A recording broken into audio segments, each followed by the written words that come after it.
जय श्री कृष्ण, जय श्री राम, जय गौ माता, जय राधे श्याम। आप देख रहे हैं तुलसी तपोवन यूट्यूब चैनल और इस वीडियो में हम चर्चा कर रहे हैं क्या उद्यापन के बाद भी हम एकादशी का व्रत कर सकते हैं। ये बहुत ज़्यादा इस प्रकार का प्रश्न होता है, तो उसी के लिए मैं आपको कुछ समाधान कर रहा हूँ और वह आप सुनिए। सबसे पहले तो मैं ये कह दूँ कि हम और आप बड़े बड़भागी हैं, इसलिए क्योंकि हमें 11 का व्रत करने का सौभाग्य प्राप्त हुआ है और ये अपनी ताकत से नहीं, यह भगवान की कृपा से ही संभव हो सकता है। ईश्वर की कृपा के बिना और 11 का व्रत हो जावे तो यह तो बिल्कुल संभव ही नहीं है। ये परमात्मा ने बहुत बड़ी कृपा करी है, तब कहीं हमें ये सौभाग्य प्राप्त हुआ है 11 का व्रत करने के लिए। एकादशी की बहुत बड़ी महिमा है। एकादशी तिथिनाम च क्षेत्राणाम द्वारकाम मम। जिस घर में एकादशी का व्रत होता है वह स्थान बिल्कुल साक्षात द्वारका बन जाता है, ऐसा ग्रंथों में वर्णन किया गया है। एकादशी तिथिनाम च क्षेत्राणाम द्वारका मम। जिस स्थान पर 11 का व्रत हो वह स्थान साक्षात द्वारका बन जाता है। पापेभ्यो न भयम तेन कर्तव्यम नियमादति एतेषाम सेवनम कांते कुर्वात मत प्रसादतः। बड़ी सुंदर सी बात कही गई है। ये कहा गया है कि जहाँ ये एकादशी का व्रत वहाँ सभी पाप जल के राख हो जाते हैं, किसी भी प्रकार का वहाँ भय नहीं रहता। एतेषाम सेवनम अस्तु करोति च जितेंद्रिय। यदि जितेंद्रिय रह करके मनुष्य इस व्रत को कर लेता है, भगवान कहते हैं कि वह जितना मेरा प्रिय हो जाता है उतना प्रिय कोई मेरा यजन करने वाला भी नहीं होता। भगवान कहते हैं जो एकादशी का व्रत करने वाला जितना मुझे प्रिय होता है उतना प्रिय मुझे और कोई दूसरा लगता नहीं है। ये तो स्वयं भगवान के वाक्य हैं। इसलिए हम सभी वैष्णव जनों को चाहिए कि हम बड़ी श्रद्धा पूर्वक 11 का व्रत करें, एकादशी का व्रत करें। एकादशी के व्रत के तत्पश्चात में उद्यापन जरूरी होता है। उद्यापन इसलिए जरूरी होता है, उद्यापन इसलिए किया जाता है कि जब हमने एकादशी का व्रत किया है तो अनजान में बहुत त्रुटियां, बहुत गलतियां हो जाती हैं और जिसके बारे में हमको बिल्कुल पता भी नहीं होता। तो उसका उद्यापन करने से, कोई भी व्रत हो उसका उद्यापन करने से उस अपराध का प्रायश्चित हो जाता है।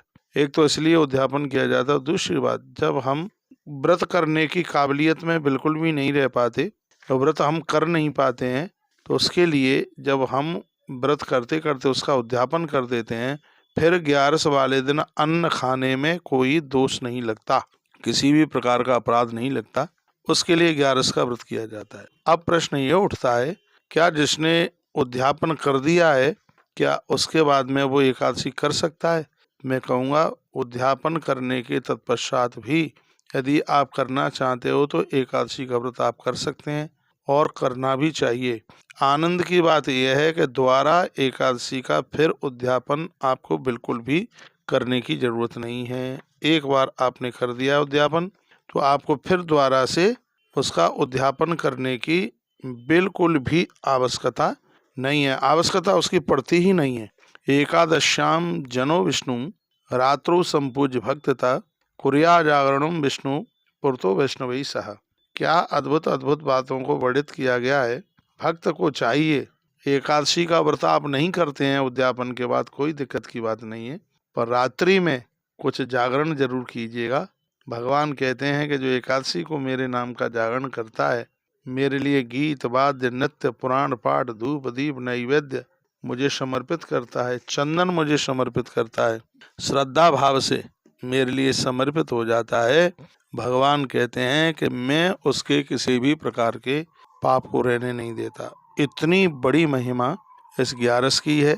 तो आप बड़े बड़भागी हैं, भाग्यशाली हैं यदि आपने एकादशी का व्रत किया है और आपने उद्यापन कर दिया है तो आप प्रमुख एकादशियों का व्रत कर लीजिएगा। प्रमुख हैं, जो मुख्य हैं, उनको कर लीजिएगा। यदि आप रख सकते हैं तो पूरी भी एकादशी रख सकते हैं। देखिए, एक बात मैं और आपको निवेदन करूंगा, उद्यापन करने के बाद ये आनंद है, जिस एकादशी को करने में आप सक्षम है वो कर लें।